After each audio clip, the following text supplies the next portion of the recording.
Platiquemos de los psicópatas, los sociópatas y del trastorno antisocial de la personalidad. Esta cápsula mental la quiero dedicar a esta temática porque recientemente en una de las invitaciones que me hicieron a televisión estuvimos analizando uno de estos casos. Así es que me pareció que en este espacio dentro del podcast de Supracortical, en las cápsulas mentales donde abordamos temas de manera rápida y concreta, podía quedar fácilmente entendible esta temática. Primero, lo hemos comentado varias veces, lo que se ha vuelto muy popular es el trastorno narcisista de la personalidad y como siempre les he dicho, no es el único trastorno de personalidad grave ni mucho menos. Es decir, cualquier trastorno de personalidad es una situación grave para la persona que lo vive y para las personas que le rodean. Pero podríamos estar hablando de un trastorno esquizoide, esquizotípico, de un trastorno paranoide, de un trastorno límite de personalidad, narcisista, antisocial, el que tú me digas, trastorno dependiente de la personalidad. Cuando le llamamos trastorno, ya significa que la personalidad de alguien le va a causar problemas en su vida íntima y en sus vínculos de relación. Ahora, popularmente en redes sociales se ha dicho que todo lo relacionado con la violencia de género, con la violencia de pareja, pues es porque la otra persona es un narcisista y es que eres un narcisista y esto es narcisismo y tal. Y por supuesto que no es así.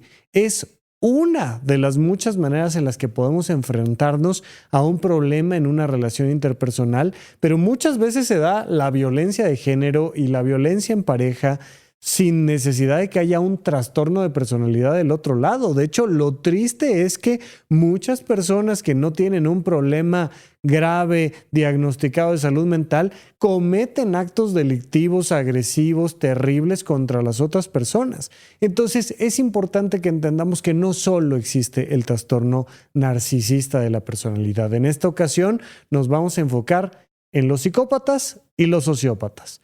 Cuando escuchas el término psicópata, probablemente lo que piensas es en Dexter Morgan, en aquellos que han convertido su vida en historias de asesinos seriales y que entonces pues son fríos y calculadores al estilo de Psicosis americana y demás. Psicópata americano, ¿no? Y entonces, esto popularmente, que viene más del mundo legal, se le ha llamado psicópatas. Un psicópata es una persona que tiene un desprecio total por las normas sociales, es decir, una falta de aprecio, es decir, no le importa lo que dicen las reglas escolares, lo que dicen las reglas en casa, lo que dicen las reglas en la sociedad, en la calle, no le importa, hace lo que se le antoja y entre otras cosas tiene esa capacidad de hacer lo que se le antoja contra las reglas, puede robar, matar, violar, hacer lo que tú me digas, por el simple y sencillo hecho de que le cuesta mucho trabajo o de plano no siente culpa, remordimiento, vergüenza. Cuando tú a una persona le quitas esa capacidad de sentirse culpable por lastimar a un animalito, por lastimar a una persona, por lastimar a su pareja, cuando le quitas la culpa por completo, pues te enfrentas a alguien que puede cometer delitos terribles con la mayor tranquilidad. Esto empieza desde la infancia, pero realmente el diagnóstico se hace en personas adultas. No hacemos propiamente los psiquiatras, no hacemos las personas que nos dedicamos a la salud mental, psicólogos, psicólogas, psiquiatras, no hacemos diagnósticos de psicópata o sociópata. El término clínico, el término médico, el término psiquiátrico y psicológico es trastorno antisocial de la personalidad. Así le llamamos nosotros a una persona que en otro lado le pueden llamar psicópata o sociópata. Normalmente en el mundo jurídico y legal es que se utilizan estos términos y normalmente las personas en la popularidad así le llaman a psicópatas y sociópatas. ¿Cuál es la diferencia? Pues que un psicópata es alguien brillante, calculador, muy frío.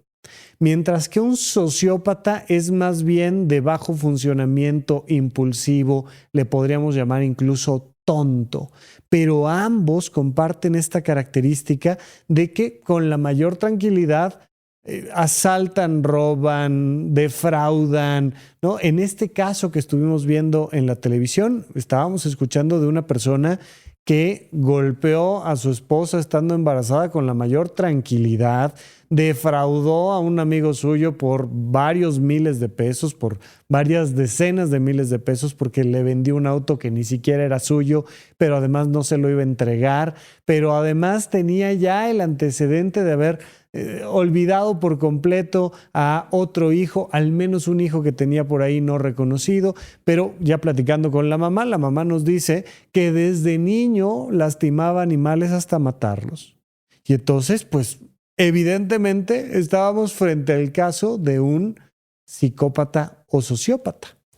Se le veía bastante frío y calculador y por eso yo ahí en la tele hacía esta referencia de, bueno, hay una probabilidad de que el diagnóstico sea de un psicópata. De nuevo, no es término clínico, no es preciso lo que estoy diciendo ahí, porque lo que en papel, en un documento, debería de poner un profesional de la salud mental si le está dando una consulta y haciendo un diagnóstico o haciendo un peritaje psiquiátrico, es que esta persona tiene un trastorno antisocial de la personalidad. Lo interesante es que estamos hablando de alrededor de un 1% de la población, que no es poco. Es altamente probable que tú conozcas y trates o hayas conocido a un psicópata y a un sociópata. De repente nos los presentan así como estos grandes casos como Garavito, Charles Manson, ¿no? Estos grandes casos que se vuelven parte de la cultura popular. Sí, claro, existe. Pero así, en la calle, en la cotidianidad, un familiar, un amigo, normalmente son varones, pero no exclusivamente son varones, suelen ser hombres, pero no necesariamente.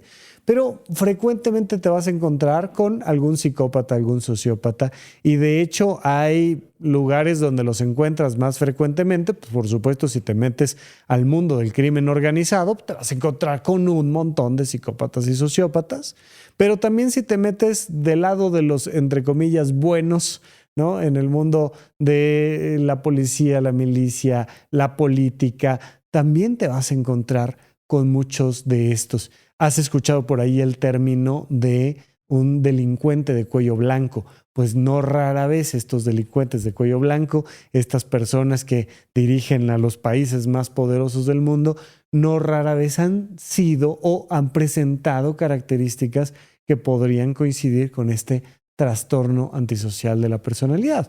Lo importante que siempre resalto es que los diagnósticos no deberían de ser utilizados para discriminar a las personas. Ay, es que eres un narcisista, o es que eres un psicópata, o es que eres... Y entonces discriminar. Los profesionales de la salud mental utilizamos los diagnósticos para entender y apoyar, para tratar, para decirle a las personas que así lo requieren, oye, creemos que te podemos ayudar de esta manera o de esta otra. Este mismo elemento que hace que una persona no sienta culpa, no sienta remordimiento, esto que se llama el callo emocional, pues también hace muy poco probable que vayan a consulta. Es mucho más probable que una persona con trastorno narcisista de la personalidad vaya a psicoterapia para tratar de mejorar su manera de relacionarse con los demás que una persona que tiene psicopatía, sociopatía, un trastorno antisocial de la personalidad. Es mucho más raro. Pero al final de cuentas, nuestro trabajo como profesionales es ayudarle a las personas que están pasando por un problema como este. Y a las personas que rodean a un psicópata, a las personas que rodean a un sociópata, a sus familiares, amigos, empleadores, empleados o lo que sea, es darles información de, oye, esto es peligroso y por tanto hay que enfatizar el autocuidado y los límites. Esos límites a veces tienen que ser legales, esos límites a veces tienen que ser tras las rejas cuando la persona ha cometido un acto delictivo, por más que tenga un diagnóstico. Aquí no es de, ay, yo tengo el diagnóstico para liberarme de culpa. No, al contrario. Es justamente el trastorno antisocial de la personalidad lo que va a dar más peso a la ley todavía para dejar a una persona más tiempo tras las rejas. Claro, independientemente de los muchos problemas que puede tener nuestro sistema jurídico y legal y los procedimientos que se siguen, lo que te puedo decir a nivel clínico es que vaya que se utiliza el diagnóstico para decir esta persona tiene un mayor índice de peligrosidad, que por ahí en ciertas series y películas le han llamado el índice de maldad. Otro día platicamos del índice de peligrosidad, pero hay personas que son más peligrosas que otras y entonces es importante abrirle los ojos a las personas que le rodean y decir, oye, cuídate, pon límites.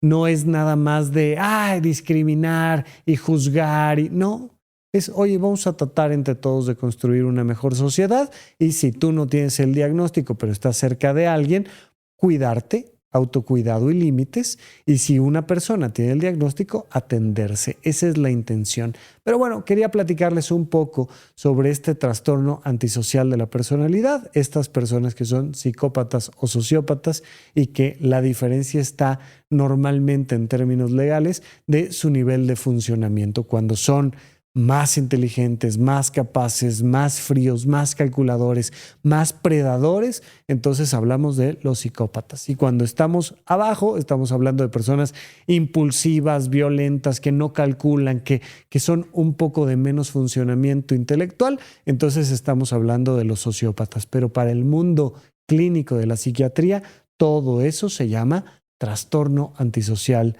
de la personalidad y lamentablemente el tratamiento ciertamente es muy complicado. Esto solo para redondear aquel programa donde me invitaron y estuvimos platicando de una persona con estas características y por lo pronto tú y yo seguimos platicando en este podcast que se llama Supracortical. Esta fue otra cápsula mental. Yo soy el Dr. Rafa López. Hasta la próxima. Gracias por escuchar Supracortical. Yo soy el psiquiatra Rafa López y me interesa muchísimo conocer tu opinión sobre este episodio o cualquier otro que hayamos publicado. Recuerda que puedes encontrarme como @RafaLópezDR en todas las redes sociales. Quiero darte las gracias por escuchar Supracortical y sobre todo por suscribirte donde sea que estés escuchando este programa y así puedes enterarte todo el tiempo de nuestros próximos estrenos.